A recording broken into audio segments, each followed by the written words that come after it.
You think you're lazy, you tell yourself. I have no discipline. I can't focus. I keep procrastinating, but what if you're not lazy at all? What if your brain is just tired every single day? Your brain is making thousands of decisions: what to wear, what to say, what to do, what to think, and every decision uses mental energy.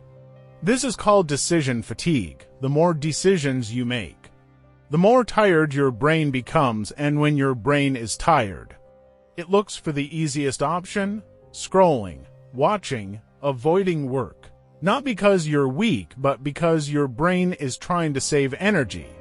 This is why you feel motivated in the morning, but exhausted at night. This is why you plan big things, but never execute them, not because you can't, but because you're drained. So how do you fix this?